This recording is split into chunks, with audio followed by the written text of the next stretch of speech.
1388 number حدیث پاک ہے، حضرت عائشہ صدیقہ رضی اللہ تعالی عنہا راویہ ہیں، کہتی ہیں کہ ایک مرد نے نبی کریم صلی اللہ علیہ وسلم سے عرض کی کہ بے شک میری ماں اچانک فوت ہو گئی اور میرا اس کے متعلق گمان ہے کہ اگر وہ بات کرتی تو کچھ صدقہ کرتی، پس کیا اس کو اجر ملے گا اگر میں اس کی طرف سے صدقہ کر دوں؟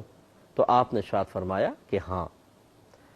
تو ذرا ہمارے بھائی بہن ذرا غور سے سنیں، خصوصاً جو بخاری کی حدیثوں کو بہت زیادہ فوقیت دیتے ہیں وہ بھی ذرا غور سے سنیں کہ اس میں ایصال ثواب کا بہترین ثبوت ہے۔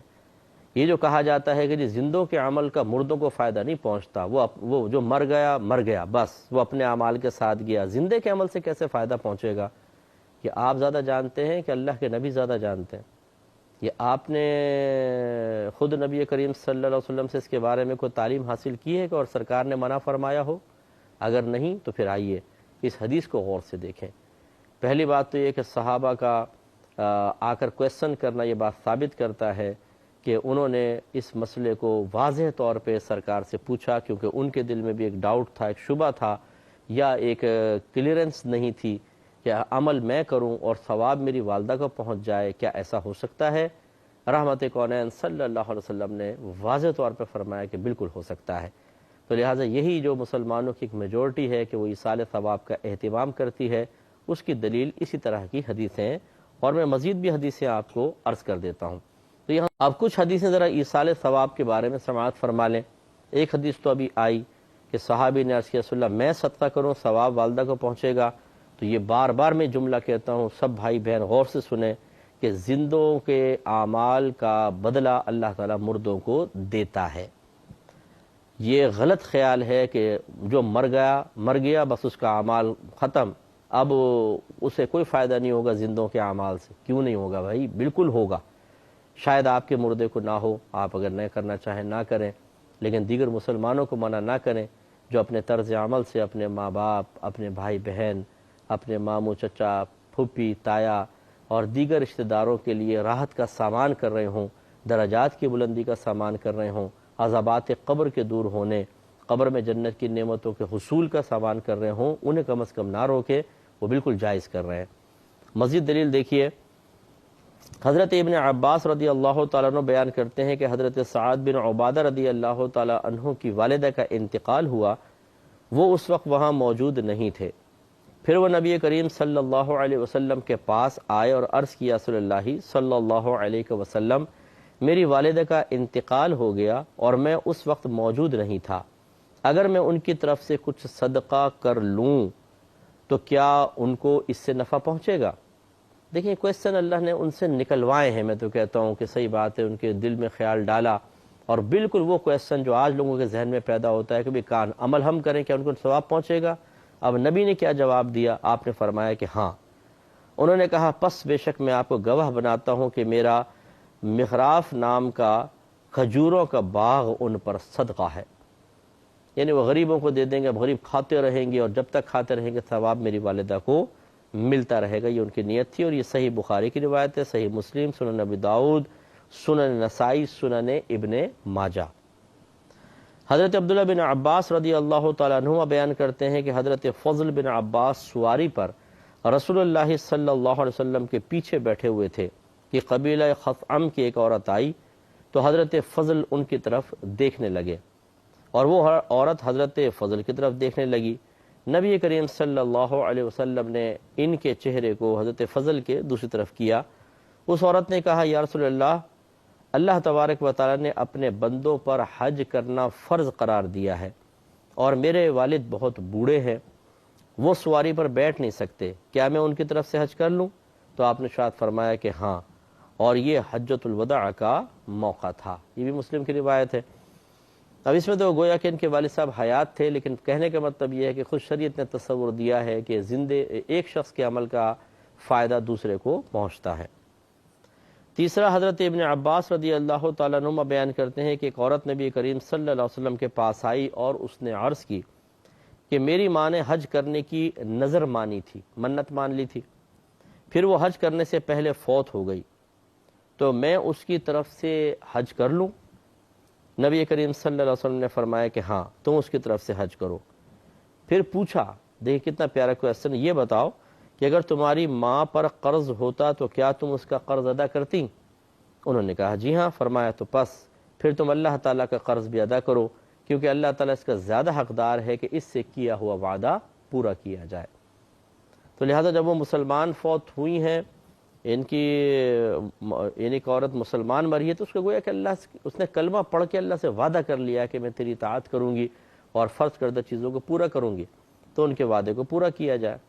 اس سے معلوم ہوا کہ مرنے والا اگر کوئی عمل میں کوتاہی کر کے چلا جاتا ہے اور زندہ اس کو تدارک کرنا چاہیں تو یہ بھی ممکن ہے، علم ہونا چاہیے۔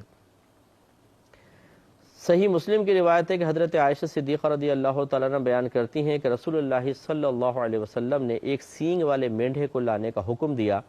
وہ مینڈھا لایا گیا تاکہ آپ اس کی قربانی کریں۔ پھر آپ نے فرمایا کہ عائشہ چھری لاؤ، پھر فرمایا اس چھری کو پتھر سے تیز کرو۔ انہوں نے اس چھری کی دھار کو تیز کیا، پھر آپ علیہ السلام نے اس چھری کو پکڑ کر اس مینڈھے کو گرایا، پھر اس کو ذبح کرنے لگے۔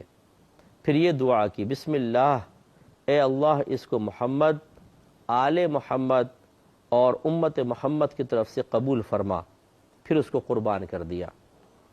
تو اب یہاں پر علماء فرماتے ہیں کہ دو اس کی صورتیں، دو تعویلات ہو سکتی ہیں۔ ایک تو یہ کہ نبی کریم صلی اللہ علیہ وسلم کا خاصہ تھا کہ ایک ہی جانور پوری امت کی طرف سے کافی ہو گیا، سب کی طرف سے قربانی ہو گئی۔ حالانکہ عام آدمی جو ہوتا ہے وہ ایک بکرا ایک کی طرف سے کر سکتا ہے، اگر ہم دوسرے کو شریک کر لیں تو کسی کی بھی قربانی نہیں ہوگی، تو یہ سرکار کا کمال ہے۔